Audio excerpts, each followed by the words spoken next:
Hello, everybody. 1031 exchanges probably produce at least the first or second best question that I get, or the most that I get. So, what I want to let you know is it's not tax free, it's tax deferred exchange. And there are rules. And I'm going to say this at the end of this show, but the bottom line, those rules are meant to be followed, and they don't care if you broke them on accident. You don't get the exchange. All right? Now, once you sell your property, you have two timelines that start at the same day. One is 45 days, one is 180 days. Straight. Holidays count, everything counts. Now, if it ends on a holiday, my experience is they let you go one more day. That's it.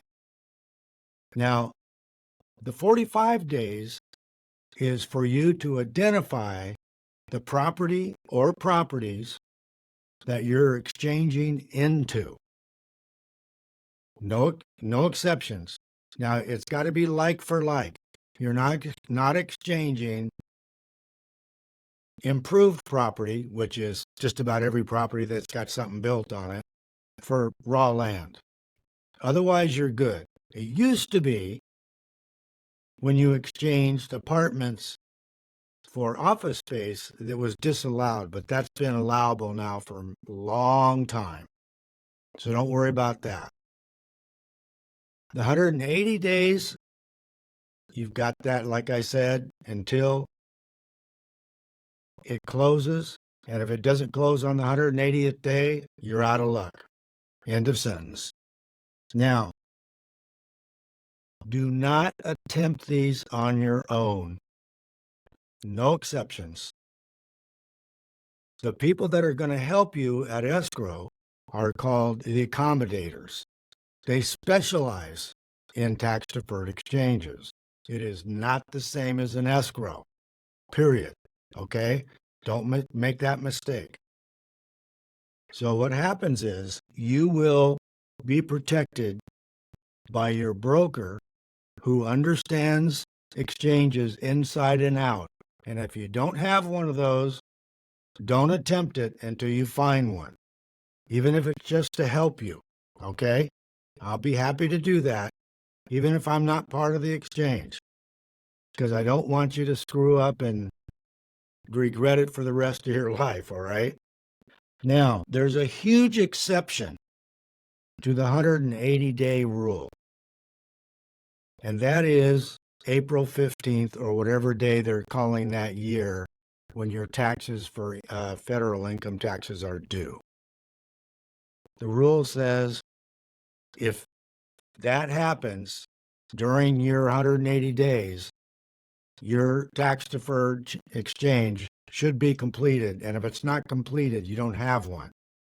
Now, don't panic like I did when my jerk of a mentor let me guess for about a minute and a half how I wasn't totally screwed. The bottom line is, all you have to do is apply for an extension on your taxes to October. When you do that, you get the full 180 days whenever it started. So if you were going to end your 180 days somewhere late in April or even in June, don't worry about it. You're covered, but you must extend those taxes, and that covers that. Now, people don't understand is they think if they're in, say, a big city in Iowa, when you do an exchange there with one of your income properties, you have to stay there. That's untrue. You can exchange anywhere you want. We don't do any exchanges in Alaska and Hawaii, but I've probably done exchanges in 21, 22 states. Okay? So as long as you're declaring where it's going and identifying it in 45 days from the day the first sale closes escrow, then you've got 180 days, again, from the day it closes escrow to close it.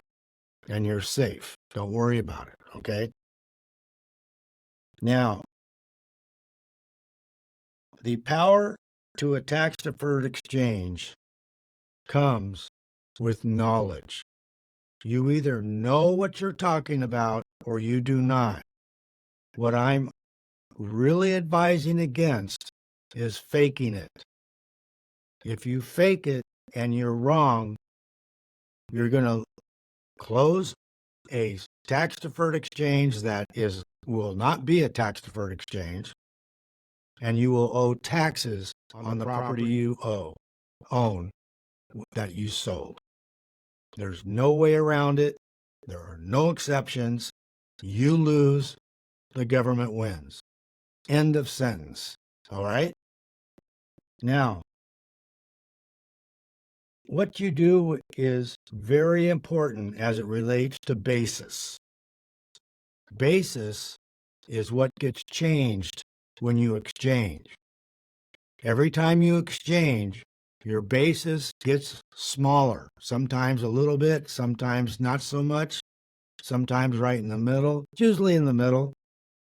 But that basis is what you're getting your tax write-off from, your shelter, your depreciation.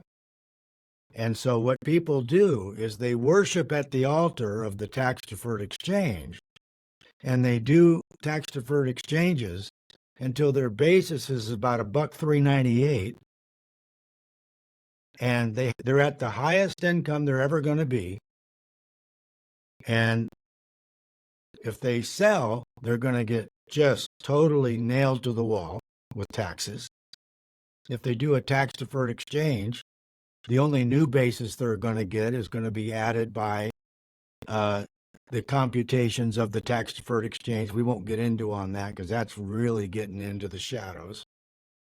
But what really happens is people end up with nowhere to go, no write-off. They made themselves a great retirement income, but they have nothing to help them with the taxes.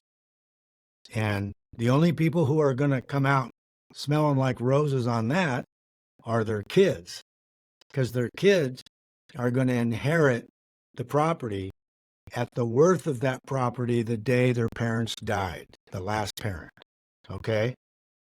So do not exchange into oblivion. If you have multiple properties and it's not going to be your last exchange and you still have a good basis, what you want to do is maybe exchange half and half. So do 2 exchanges so you can have at least a choice one way or the other if you need to make a choice as you get older or are in retirement.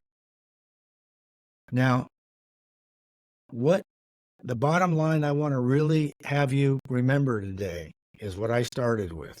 Do not attempt a tax-deferred exchange on your own because you read about it. I guarantee you, I have learned stuff about tax-deferred exchanges when I had been doing them for 30 years. It's amazing, and it scares you. And then they change stuff, and then they add stuff. It never ends. So find a legitimate expert on them if you want to do it. And bottom line is, if that's all you remember about this show, remember that one. Catch you later.